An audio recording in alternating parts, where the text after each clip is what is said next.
भाई अखिलेश यादव ये कहे कि मैं जो हूँ मेरी वजह से 10 सीट जीत गई थी बसपा पिछली बार। अगर भाई तेरी वजह से जीत रहे तो कन्नौज में अपनी बहू क्यों रह ली थी? बदायूं में अपना भाई क्यों रह लेता? जब तेरी वजह से जीतता है तो तेरे अपने घर के क्यों हार गए थे? शिवपाल का क्यों हार गया था? लमडा अबे का क्यों हार गया था? कैसे हार गए भाई? तेरे पे अपने घर की सब सीटें जीतती नहीं जा रही तो जिताया था। सीटें वो जीतती थी जहाँ मुस्लिम और दलित दो कहाँ इकट्ठे थे ना, उन सीटों पर जीत पाए थे खाली। और आज भी अगर दलित और मुस्लिम इकट्ठे होकर वोट देता तो भाजपा को रह देंगे। अगर अखिलेश के चक्कर में रहा, अखिलेश हकीकत में बी टीम है भाजपा की। वो सहारनपुर की सीट का जो माहौल है, यहाँ से मैं कुछ थोड़ा पीछे पहले बताने की कोशिश करूँगा कि भाई यहाँ से पहले अभी कुछ दिन पहले की घटना है, 6 महीने पहले की, कि इमरान मसूद बसपा में हुआ करता था। और इमरान मसूद बसपा में होने के जब आया था तो उसने कई जगह भाषण दिए, 5-7 जगह भाषण दिए। तो उसने यही कहा कि सपा के पास में जो इमरान मसूद की जुबानी है, मैं वो याद दिलाना चाह रहा। अगर इमरान मसूद भी वीडियो देखें तो उन्हें सोचना चाहिए एक बार इस विषय पे।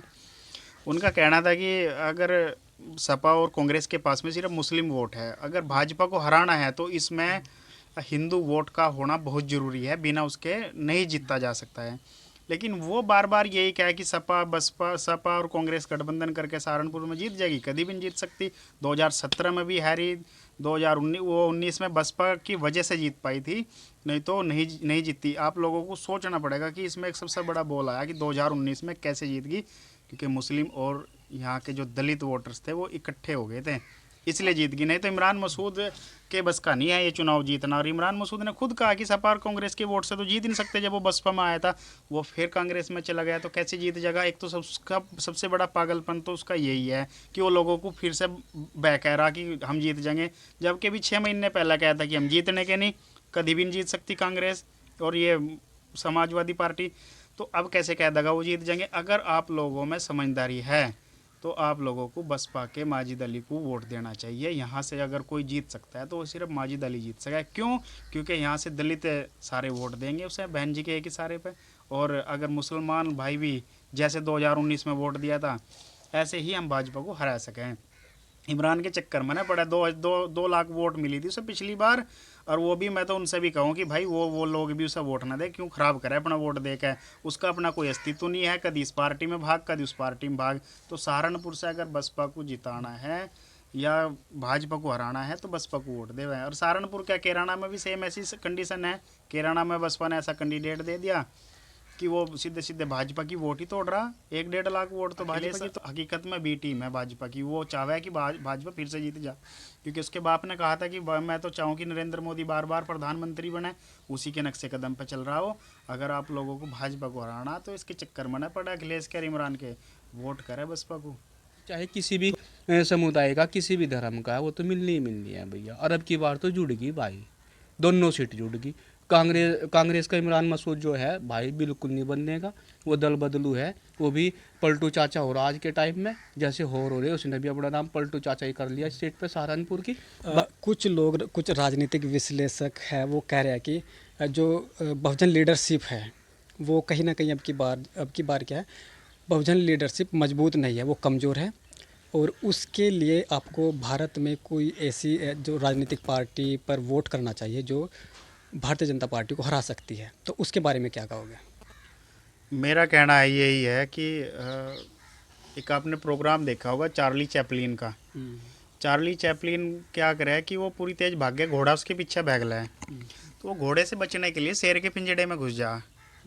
तो उसका मतलब ये नहीं है कि अगर हम भाजपा से डर के हम कांग्रेस की तरफ नहीं जा सकते। कांग्रेस तो बिल्कुल हड़काया शेर है, हम शेर के पिंजड़े में कैसे घुस जाएंगे भाई? का भाजपा से डर के? मुझे हम स्वतंत्र रहने वाले आदमी हैं और स्वतंत्र काम करेंगे। जो जो लोग ये कह रहे हैं कि कांग्रेस की साथ मिल जाओ, कांग्रेस में चले जाओ, वे दलाल लोग। तो राजनीति स्ट्रोंग है। स्ट्रोंग होने के मायने आप लोगों को खुद पता, कैसे पता है कि हर आदमी छोटा बड़ा क्या कह रहा है, बहन जी हमें आशीर्वाद दे दे, बहन जी हमें आशीर्वाद दे दे। बहन जी पे ही क्यों डिबेट हो रही है हर चारों तरफ? क्योंकि बहन जी स्ट्रोंग है। और ये ऐसे कद्दू लोगों को तो डूब के मर जाना चाहिए जो कांग्रेस के लिए वोट देने के लिए कहें। जैसे बहुजन समाज पार्टी का अपना एक कोर वोट है जो कभी भी किसी भी इलेक्शन में ले लीजिए, आंधी आ जाए तूफान आ जाए, वो कहीं भी इधर से उधर नहीं होता है। लगभग 20% वो जो वोट है, वो चाहे आप 2009 का इलेक्शन उठा लीजिए, 14 का उठा लीजिए, 19 का उठा लीजिए, वो चाहे पीछे का उठा लीजिए, 19-20% वोट कभी भी इधर से उधर नहीं होता है। क्या समाजवादी पार्टी कांग्रेस के पास में इस तरह का कोर वोट है जो उनको ये डिसाइड करे कि हम बिल्कुल वहाँ से स्टार्ट होते हैं? हाँ, ये बहुत अच्छी बात है। बसपा का अपना कोर वोट है और ये कोर वोट ऐसे नहीं बना कि एक दिन में ही बन गया।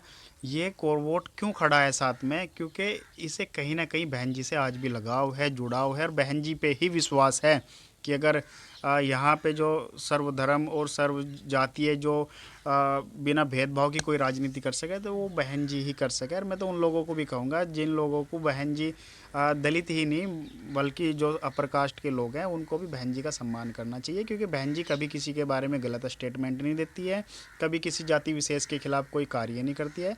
तो बहन जी का ज़्यादा से ज़्यादा सम्मान होना चाहिए। वो भाजपा से बड़ी लीडरशिप है बहन जी अगर देखी जाए तो। और भारतीय जनता पार्टी का सीधे सीधे अगर कोई वोट काटने वाला है वो कहीं ना कहीं बहुजन समाज पार्टी है, क्योंकि समाजवादी पार्टी ले लीजिए या कांग्रेस पार्टी ले लीजिए, क्या वो भारतीय जनता पार्टी का वोट काट सकते हैं क्या? नहीं, कांग्रेस का खुद अपना कोई वोट नहीं है। कांग्रेस जो यूपी में चुनाव लड़ रही है वो सपा के वोटों के बदौलत लड़ रही है, क्योंकि सपा के साथ में मुस्लिमों का वोट था, लेकिन इस बार इस चुनाव में मुस्लिमों का भी वोट नहीं है उसके साथ में। सपा और कांग्रेस तो दोनों जने अपनी कबड्डी खेल रहे हैं कि किसको ज़्यादा मिल जाए। बाकी जो यहाँ पे वोट काट सकता है अगर कोई, भाजपा को कब हराया जा सकता है कि जब भाजपा का ही वोट कटे। और भाजपा का वोट कटेगा कैसे? वो बहन जी ने सोशल इंजीनियरिंग करके दिखाया, प्रजापति को टिकट दिया है तो वो भाजपा के वोट कटेंगे। इधर सिरपाल राणा जी को वोट दिया है तो सिरपाल राणा जी भाजपा के वोट लेकर आएंगे, तो तभी जाके बसपा जीत सकती है, अदरवाइज नहीं जीतेगी। जब तक भाजपा के वोट कम नहीं होंगे तो जीतने का कोई मतलब ही नहीं है। अच्छा, जैसे कैराना में श्रीपाल राणा को टिकट मिला है, ऐसे ही नोएडा की अगर आप बात करें और मुजफ्फरनगर में प्रजापति को वोट मिला है, तो जो कोर वोट है भारतीय जनता पार्टी का, कहीं ना कहीं वो उनकी बात है कि वो खुद भी वोट करेंगे और जो अदर बैकवर्ड क्लास के जो लोग हैं वो भारतीय जनता पार्टी को वोट करते हैं, उनका भी वोट वो दिलवाएंगे। इस पर आपका मतलब क्या विचार है? हाँ, ये जो प्रजापति महासभा ने यही कहा है कि जितने भी पश्चिमी यूपी की विधानसभाएं हैं सभी प्रजापति लोग अब बसपा को वोट करें। और राजपूत महासभा ने भी यही ऐलान कर दिया है कि नोएडा कैराना जैसी 2 लोकसभा सीटों पर बसपा ने अपना टिकट दिया है। और बसपा ने क्या, भाजपा ने तो राजपूतों के साथ में हरियाणा में भी एक भी सीट पे राजपूत को टिकट नहीं दिया है, नहीं पश्चिमी यूपी में दिया है। तो ऐसी पार्टी को वोट देने से कोई फ़ायदा नहीं है जहाँ पर आपका जिसकी जितनी संख्या भारी हिस्सेदारी उसकी इतनी, वो जैसे बहन जी का एक स्लोगन है उस पर काम कर रही है बहन जी की, जिसकी जितनी हिस्सेदारी उसकी इतनी भागीदारी के हिसाब से टिकट दे रही है। अगर यहाँ राजपूतों का वोट है तो उनको टिकट भी दिया है, अगर प्रजापति का वोट है तो उनको भी टिकट दिया है। अभी धनगर हाथरस से धनगर को टिकट दिया है, तो जबकि वो एससी सीट थी, ऐसी बाहुल सीट होने के बावजूद भी वहाँ पर किसी दलित को टिकट ना दे के एक धनगर को टिकट दिया है। धनगर भी एससी में ही आते हैं वैसे तो, लेकिन ख़ास तौर से गडरिया जाति में उनकी काउंटिंग होती है और गडरिया ओबीसी रहता है, तो वो धनगर उन्हीं की खाप है वो लोग भी। तो बहन जी ने धनगर का भी सम्मान किया और धनगर का नहीं बघेल को भी टिकट दिया बहन जी ने। कन्नौज सीट से बघेल को टिकट दिया, बघेल भी गडरिया में ही आता है। तो बहन जी ऐसा नहीं है कि सभी समाज का सम्मान कर रही है और सभी सीटों पे अच्छे कैंडिडेट दे रही है। जो बसपा के साथ में पहले से जुड़े हुए लोग हैं उनको कैंडिडेट बनाया जा रहा है, ऐसे नहीं कि हवाई एक दिन में आकर टिकट लेकर चले गए। अच्छा, मेरा एक क्वेश्चन है आपसे। जो मंडल आयोग आया था और मंडल आयोग की एक सिफारिश थी, उसको बहुजन समाज पार्टी ने ही लागू कराने का काम किया था, मान्यवर कांसीराम जी ने। क्या जो अदर बैकवर्ड क्लास के जो लोग हैं क्या इसको समझ पाएंगे? और ऐसे भैया समझ तो पाते हैं लेकिन आवाज़ नहीं उठा पाते। वो तो आरक्षण के ऊपर मंडल आयोग आया था कि भाई ओबीसी को 27% कोटा दिया जाए, आरक्षण दिया जाए, या ऐसी कोई नहीं, इसको क्या है, जब अमल में लाने की बात आई तो मान्यवर कांसीराम ने इसकी आवाज़ उठाई थी और कहीं ना कहीं रिजर्वेशन को लेकर के बसपा सबसे आगे रहती है और इसको